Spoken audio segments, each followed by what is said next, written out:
మాజీ డీసీపీ రాధాకిషన్ రావును బంజారాహిల్స్ పోలీసులు విచారిస్తున్నారు. 7 రోజుల కస్టడీలో సంచలన విషయాలను వెలికితీసే ప్రయత్నంలో భాగంగా ఈ విచారణ కొనసాగుతోంది.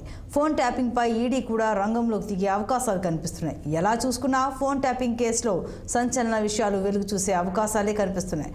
దర్యాప్తులో విస్తుపోయే నిజాలు వెలుగు చూస్తున్నాయి. గతంలో అధికార పార్టీ ఎమ్మెల్యేల ఫోన్లను ట్యాప్ చేసింది కూడా రాధాకిషన్ అండ్ టీమ్గా అధికారులు నిర్ధారణకు వచ్చారు. గువ్వల బాలరాజు, పైలట్ రోహిత్ రెడ్డి, రేగా కాంతారావు, హర్షవర్ధన్ రెడ్డిల ఫోన్లను రాధాకిషన్ అండ్ టీం ట్యాప్ చేసినట్టు పోలీసులు తేల్చారు. వారి సంభాషణలు విని గత ప్రభుత్వాన్ని ప్రణీతిరావు అలర్ట్ చేశారంటున్నారు పోలీసులు. 4 ఎమ్మెల్యేల సాయంతోనే ఎమ్మెల్యేల కొనుగోలు వ్యవహారాన్ని మొదలుపెట్టినట్టు గుర్తించారు. ట్రాప్ చేసేందుకు ముందు రోజు వెళ్లి సీసీ కెమెరాను రాధాకృష్ణ అండ్ కో బిగించినట్టు తేల్చారు. ఎపిసోడ్కు 2 కీలక పోలీసు అధికారులు కర్త కర్మ క్రియగా వ్యవహరించారని పోలీసులు చెబుతున్నారు. త్వరలో వారిని సైతం విచారించే అవకాశం ఉందని అంటున్నారు.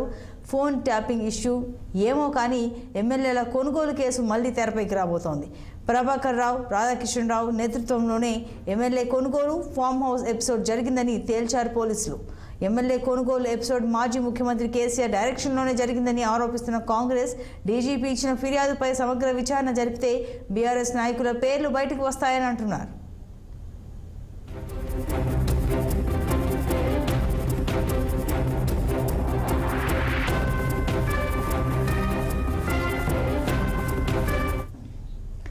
ఇక పూర్తి సమాచారం మా ప్రతినిధి నిర్మల లైవ్లో అందిస్తారు. నిర్మల, చెప్పండి. ఇక కర్త కర్మ క్రియగా పోలీసులు కూడా వ్యవహరించారని, త్వరలో వారిని కూడా విచారించే అవకాశాలు ఉన్నాయని అంటున్నారు. రోజుకో ట్విస్ట్ బయటకు వస్తుంది. ఇవాళ మరి లేటెస్ట్ అప్డేట్స్ ఏంటి?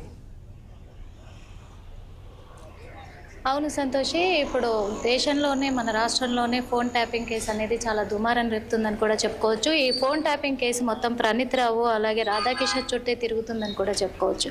నాంపల్లి కోర్టులో బంజారాహిల్స్ పోలీసులు వేసిన పిటిషన్, రాధాకిషన్పై వేసిన పిటిషన్ మాత్రము వాళ్ళు 10 రోజుల కస్టడీని కోరుతూ పిటిషన్ వేయడం జరిగింది.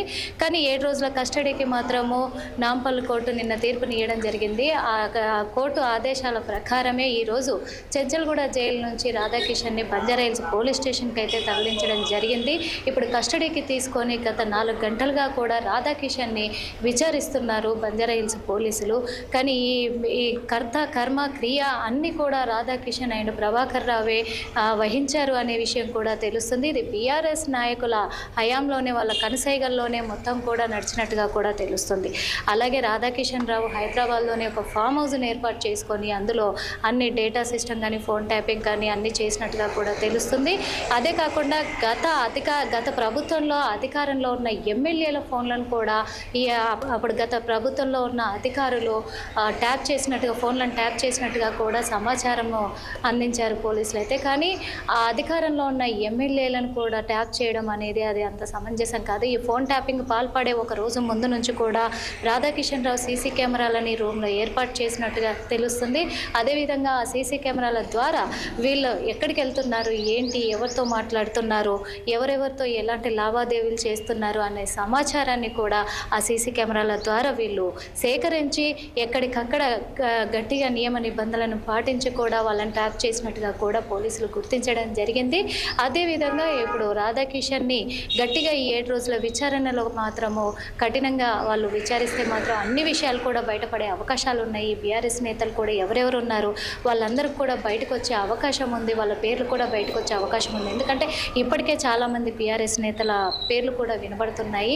అదేవిధంగా ఇప్పుడు అది పక్కాగా సాక్ష్యాధారాలతో బయట రుజువు చేయాలనే ఉద్దేశంతోనే బంజారాహిల్స్ పోలీసులు రాధాకిషన్ని కస్టడీకి కోరడం జరిగింది. ఈ 7 రోజుల కస్టడీలో కూడా మరిన్ని విషయాలు కూడా వెలికి తెచ్చే అవకాశం అయితే ఉంది. Santoshi. Right Nirmala, thank you.